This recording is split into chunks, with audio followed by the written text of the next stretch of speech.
যৌবন হলো গ্রীষ্মের মতো ক্ষণস্থায়ী তবু উজ্জ্বল, উষ্ণতা আর অসীম সম্ভাবনায় পূর্ণ। যৌবন আর প্রকৃতির যে একটি মারাত্মক কেমিস্ট্রি রয়েছে তার একটি ধারণা দিয়ে আজকে এক্সপ্লেন করব শেক্সপিয়ারের sonnet 18, which is also known as Shall I Compare Thee to a Summer's Day? Assalamu alaikum everyone, welcome to the channel. This is your guide Farzana Lubna. কবিতাটি শুরু করার আগে এর কিছু ইম্পর্ট্যান্ট ফ্যাক্টস নিয়ে কথা বলি, যেমন shall I compare thee to a summer's day বা সনেট 18 লেখা হয়েছে মূলত 1590 সালে, কিন্তু এটি পাবলিশড হয়েছে 1609 সালে। শেক্সপিয়ারের অনেক কবিতার মতো এই কবিতাটিতেও সে প্রকৃতিকে অ্যাডমায়ার করেছে এবং মানুষের সাথে তুলনা করেছে, যা তার কবিতায় ফেয়ার ইউথ নামে পরিচিত। কবিতাটি লেখা হয়েছে আয়াম্বিক পেন্টামিটারে এবং এই কবিতায় 3টি কোয়াট্রেন্স এবং একটি কাপলেট রয়েছে। এর রাইমিং স্কিম হচ্ছে A B A B, C D C D, E F E F, G G. এখন ছোট্ট করে কবি সম্পর্কে একটু জেনে নেওয়া যাক। লিটারেচার জগতে উইলিয়াম শেক্সপিয়ার একটি খুবই গুরুত্বপূর্ণ আর কমন নাম। তাকে চেনে না বা তার সম্পর্কে জানে না এমন মানুষ খুবই কম আছে। তার জন্ম 26 এপ্রিল 1564 সালে। এলিজাবেথান এইজের একজন বিখ্যাত ড্রামাটিস্ট, পোয়েট এবং অ্যাক্টর ছিলেন উইলিয়াম শেক্সপিয়ার। সে তার সনেটের জন্য বেশি ফেমাস ছিলেন। সে তার পুরো লাইফ টাইমে টোটাল 154টি সনেট লিখেছেন। একজন ড্রামাটিস্ট হওয়ার কারণে সে 37টি প্লেও লিখেছেন। তিনি মারা যায় 23 এপ্রিল 1616 সালে। Now without any further ado, let's get into the poem.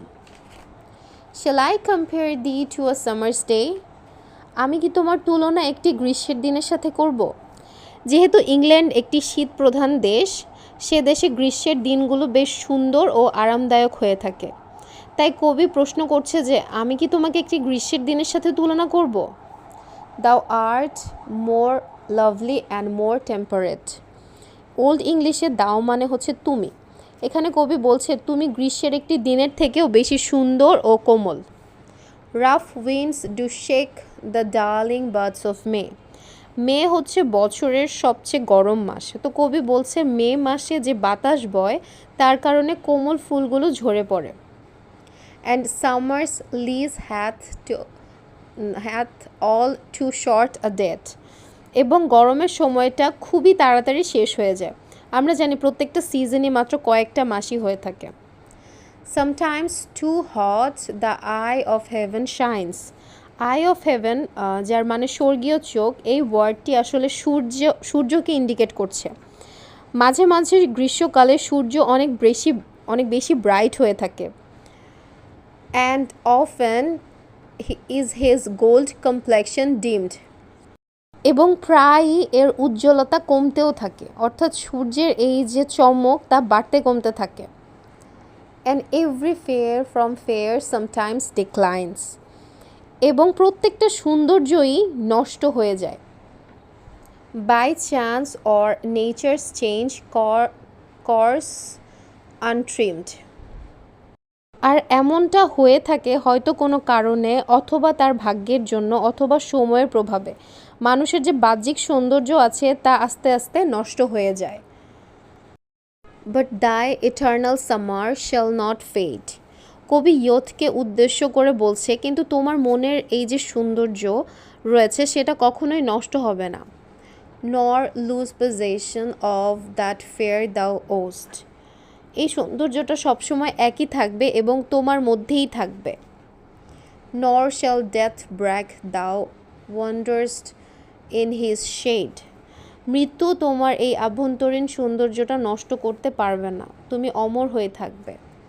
When in eternal lines to time thou grow'st. তোমার এই ইটার্নাল বিউটির উপর সময়ের কোনো প্রভাব পড়বে না, সবসময় একই থাকবে। So long as man can breathe or eyes can see. তোমার ইটার্নাল সৌন্দর্যের এই যে ইমর্টালিটি রয়েছে এটা ঠিক ততদিন থাকবে যতদিন মানুষ নিঃশ্বাস নেবে এবং দেখতে থাকবে। So long lives these and these gives life to thee. অর্থাৎ আমার এই যে সনেট যতদিন থাকবে এটা ততদিন তোমাকে জীবিত রাখবে, তোমার ইটার্নাল বিউটিকে অ্যাপ্রিসিয়েট করবে। সেটাকে কখনো ফেড হতে দিবে না।